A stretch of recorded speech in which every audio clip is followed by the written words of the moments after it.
গাজার আকাশ আজও ধূসর, ধোঁয়ায় আচ্ছন্ন।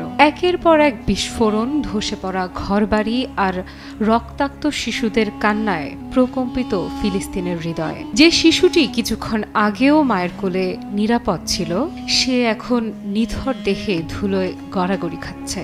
যে পিতার হাত ছিল সন্তানের হাত ধরে, সে হাত আজ ছিন্ন বিচ্ছিন্ন হয়ে পড়ে আছে বিধ্বস্ত শহরের ধুলোমাখা মাটিতে। দখলদার ইসরায়েলের যুদ্ধবাজ প্রধানমন্ত্রী বেনিয়ামিন নেতানিয়াহু নতুন করে 436 নিরপরাধ ফিলিস্তিনিকে হত্যা করার পর বললেন, এটা কেবল শুরু। এই শুরু কিসের? আরও লাশের পাহাড় গড়ার, আরও মায়ের কোল খালি করার, আরও শিশুর নিরপরাধ মুখ নিথর করে ফেলার। 18 মার্চ রাত থেকে চলমান গাজায় ইসরায়েলের বোমা হামলায় প্রাণ হারিয়েছে 183 শিশু। এই শিশুদের অপরাধ কি? কেন তাদের শৈশব বিধ্বস্ত শহরের কংক্রিটের নিচে চাপা পড়ে গেল? গাজার আকাশে উঠছে ইসরায়েলের যুদ্ধ বিমান। বেইত লাহিয়া, রাফা, নুসেইরাত, আল মাওয়াসি সব জায়গায় চলছে নৃশংস ধ্বংসযজ্ঞ।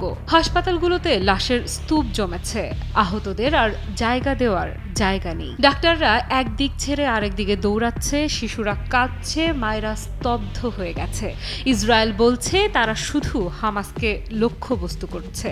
তাহলে কেন লাশের সারিতে এতগুলো শিশু? কেন একরত্তি মেয়েটার ছোট্ট পুতুলও বোমার আগুনে পুড়ে গেল? কেন মায়ের বুক থেকে তার দুগ্ধপোষ্য শিশুকে ছিনিয়ে নিয়েছে ইসরায়েলের আগ্রাসন?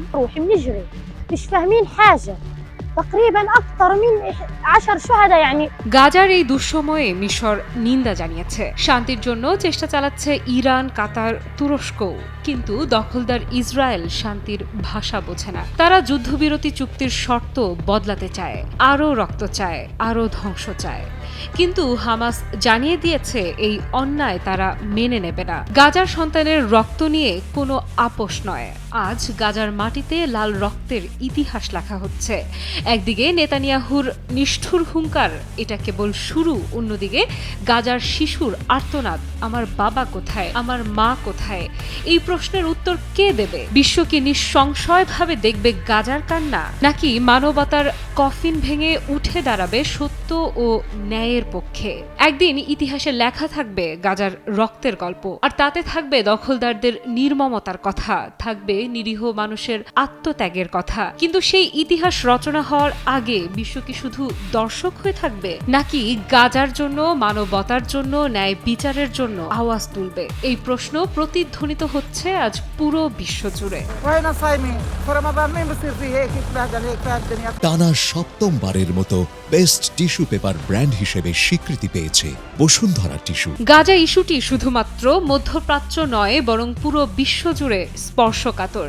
এই অঞ্চলটিকে ঘিরে রাজনীতির লাভ ক্ষতির হিসেব নিকেশ কম হয়নি। মোড়ল রাষ্ট্র আমেরিকার মসনদে দ্বিতীয় মেয়াদে ডোনাল্ড ট্রাম্প বসে শুরুতেই শান্তির ঝান্ডা উড়িয়ে গাজায় দীর্ঘ 15 মাস ধরে চলা সহিংসতার পর যুদ্ধবিরতিতে উৎসাহ দেন। এ চুক্তি 19 জানুয়ারি থেকে কার্যকর হয়। মধ্যপ্রাচ্যের উত্তেজনার পরিস্থিতির সূচনা মূলত এই গাজা সংঘাতকে কেন্দ্র করেই। 2023 সালের 7 অক্টোবর ইসরায়েলে হামলা চালায় হামাস। এতে 1210 জন নিহত হন। ইসরায়েল থেকে জিম্মি করা হয় 241 জনকে। হামাসের হামলার পর থেকেই গাজায় নির্বিচারে হামলা চালিয়েছে ইসরায়েল। এ হামলায় এখনো পর্যন্ত নিহত হয়েছেন প্রায় 1,200,000 মানুষ। এই সংকট শুধুমাত্র ইসরায়েল ও ফিলিস্তিন সংঘাতের বিষয় নয়, এটি পুরো মধ্যপ্রাচ্যের ভূ রাজনৈতিক সমীকরণের কৌশলগত স্বার্থের কেন্দ্রবিন্দু। লক্ষ লক্ষ মানুষের দুঃখ কষ্ট ছাপিয়ে বিশ্ব নেতাদের চোখ কেবল নিজেদের আখেরে, আর সেটার প্রতিফলনই দেখছে বিশ্ব। গাজায় চলছে আগুন আর রক্তের তাণ্ডব। আফরিদা ইফরাত, নিউজ 24।